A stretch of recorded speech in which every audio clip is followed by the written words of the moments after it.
So tell us when you started with Stampede on the road, because you always hear the stories about driving in the vans and the long trips and all that sort of stuff in the middle of the winter. Oh my God, driving in the van.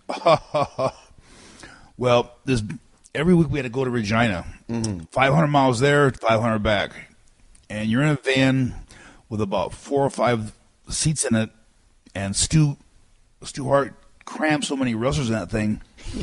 Crammed about 10 or 11 wrestlers were in the same thing. We were just packed in there, going 500 miles up, 500 back, and all the beer and everything in between. And also, too, sometimes in the freezing prairie winters as well. Oh, no kidding, freezing. Did those things ever break down at all? Did they break down? My God. If you're out there and you're on that Trans-Canada Highway 2 or 3 in the morning in a bad snow blizzard, you don't want to get stuck out there. Mm-hmm. And I think a couple of times it was so cold the van froze up while we were driving it. Oh, really? Yeah. The engine block actually just froze. Yeah. That's something that people down here don't understand, like that you have to plug your car in. Oh, yeah, don't plug your car in. Forget about it. Yeah. I drove my car down to Knoxville to work for Cornette. And it was a Canadian car, and there's all these guys that come up to you all the time going like, you got a wire hanging out of the front of your car. I'm like, yeah, you got to plug it in. It's like, is it an electric car? It's like, no, if you come from Canada, you got to plug the damn thing in to warm the engine block or it just freezes. And trying to explain that to people down here, of course. I drove mine from Calgary, so same thing. Yeah. Very funny. Who were you working with in Stampede at that time? Well, there was Angel Acevita, the Cuban Assassin, there were Duke Myers, Bruce Hart, Wayne Hart was the referee. Keith Hart was another wrestler. Mm-hmm. Brett working there too? Oh, yeah. So you knew Brett from that time as well? Dynamite Kid, Davey Boy Smith. Right. What great chemistry you guys had with those two. Oh, God. Well, they're really, really good. As yourself, we all watched what Dynamite Kid was doing. I try to copy everything he did, the way he did it, Yeah. But you can't. He just had that natural instinct and that style that it's just he was so good. Original, He was so good. And everything that Dynamite Kid did was absolutely perfect form, Mm-hmm. He had a really good mind, too, for finishes and everything. Really? Yeah, Brett's always told me that, too. Really? Did you work with him in Stampede a lot? With Dynamite? Oh, yeah. Okay. I work with him and Davey Boy quite a bit.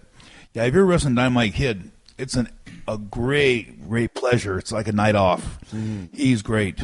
Right. Basically, he's doing all the work. Well, that's the thing, though, for a guy your size and a guy his size. Yeah. He just has to run at you and bounce around and that sort of a thing, right? But you're pretty agile, too, for a big guy. Yeah. Oh, Dynamite was way more than just a tackle and bump around guy, kind of guy.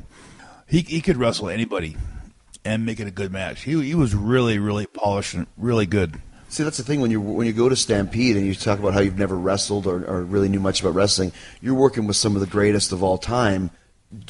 In your early years, I mean, that's probably how you started learning so quickly and becoming so good so fast. Well, getting really good instruction like that, you're learning to wrestle. So I'm practicing in Stu Hart's basement in the ring there, and then you get into a match with a couple other wrestlers, and you're just starting out. Mm-hmm. It's very hard to start out. I mean, especially starting out on TV match. Mm. Oh my God! Right.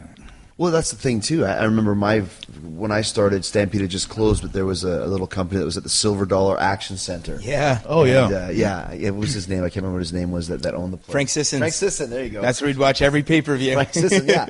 But, you're on TV, and I had maybe 10 matches, but you go on TV, it's a whole different thing. It's very intimidating.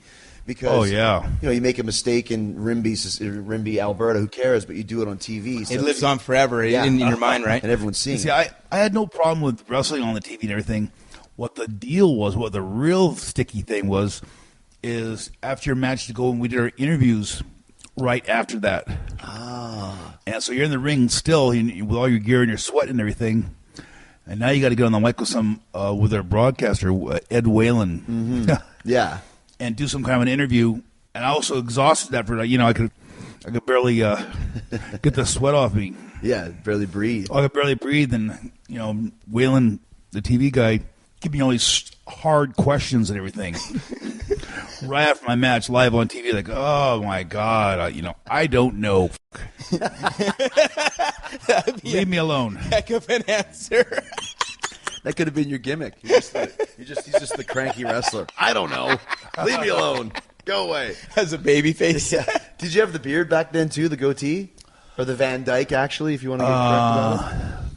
No. Okay. Was that something you just grew in the WWE? I think I grew it when I wrestled for Bill Watts in Mid-South Wrestling down there in Louisiana. Okay. I just grew it out there a little bit, and then all of a sudden it got so big. It was like a long beard. My beard's kind of stiff, too. So here I had a flat top, because I always try to be like Dick the Bruiser a little bit. Oh. Try to get that look that he had with a flat top and all that. Then I threw the beard in there on top of the flat top with the sunglasses. This is different. No one else is doing this. Well, and it's funny, too, because, you know how you have certain memories from your childhood, and obviously I grew up as a wrestling fan as the TJ, but I'm about 10 years older than you maybe, or whatever it is. Close. So I grew up in the Hart Foundation, WWE Bulldogs, and Jim the Anvil Neidhart with the beard. Now, so many guys have long beards. But that time, you were the only guy in any wrestling or even rock band or whatever that had that long beard. It was your trademark. Which scared Harry as a kid. Harry was like deathly terrified. I mean, also because he probably used Bulldogs Against Hart Foundation on TV. But Harry, as a young kid, was deathly afraid of Jim, and a lot of it he thought, when he thinks back to it, had to do with the beard.